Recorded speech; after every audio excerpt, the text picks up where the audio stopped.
Thanks for coming to AnimalCon 2022. Do you mind introducing yourselves and telling us the name of your channel? Yeah, so I'm Dave Womach. This is my wife, Jamie Womach, and we run a channel called BirdTricks.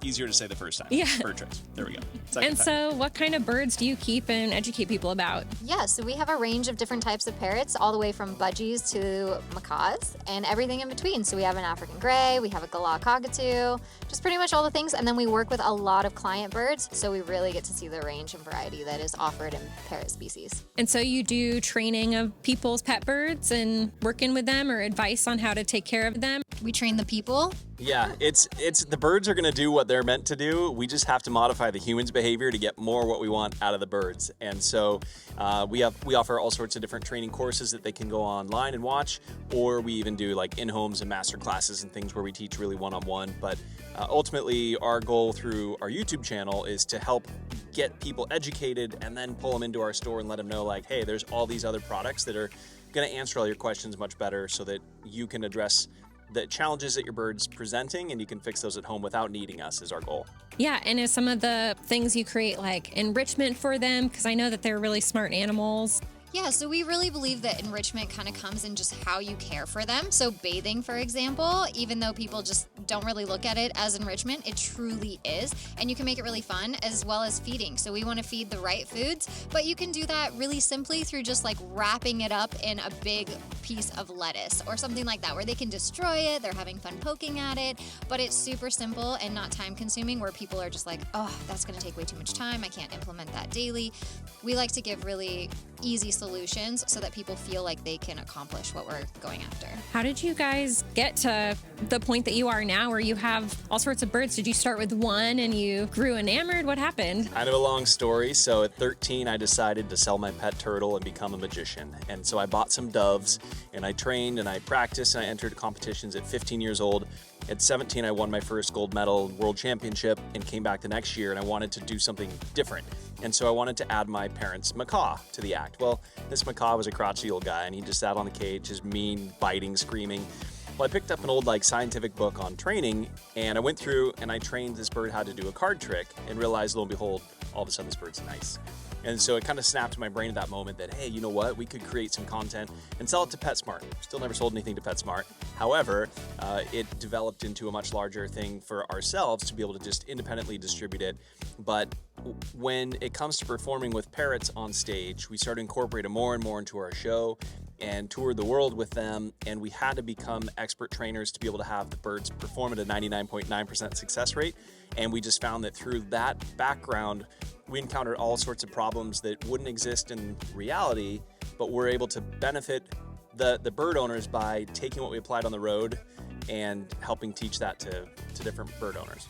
It sounds like you grew up with a love of birds. Jamie, did you also grow up with a love of birds? Not so much. I was more terrified of birds, and so it's been a complete learning experience for me, something that Dave's always been really passionate about and very much into. And I was kind of on the sidelines going, how close to this bird can I get without getting my face torn off? I think I feared what I didn't understand, which I think is pretty typical of us as humans. And I started with kind of what I call project birds. So Dave would be hired to work with a specific bird from a client, and then they would have a bird kind of in the corner, pushed back, where everybody's like, yeah, we don't touch that bird. We don't really work with that bird. That bird's too old. That bird's too mean. That bird's eating only hamburger meat. Whatever it was, they had an excuse for why this bird did not get attention. And I thought, well, could I try? Like, what's the harm in trying? And so I started videotaping myself trying, and the successes and the failures, which are a lot more relatable.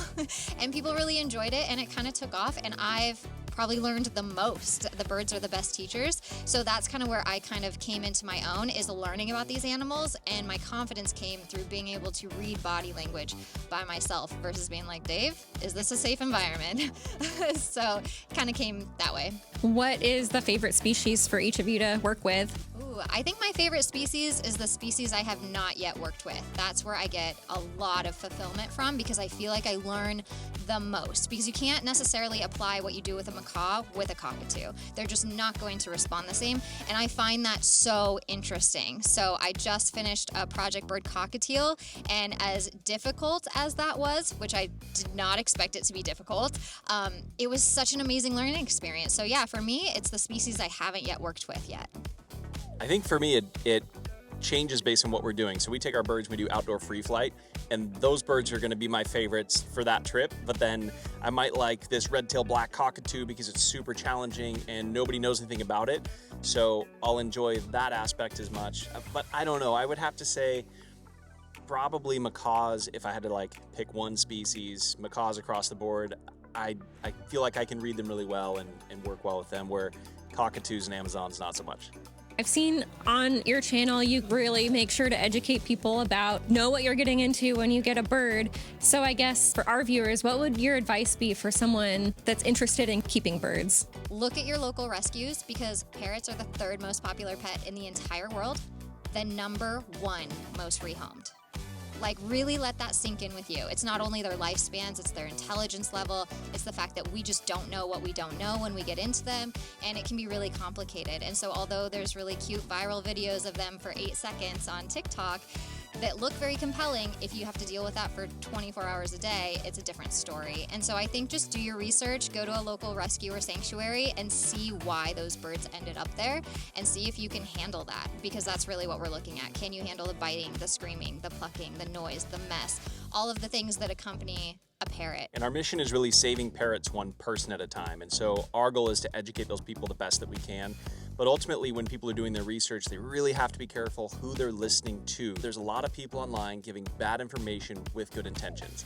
And so our goal is to really try to put all the best information into one spot so that we can make a difference with that person, so then they can make a difference with more than just their parrot, but with all the other parrots they'll ever encounter.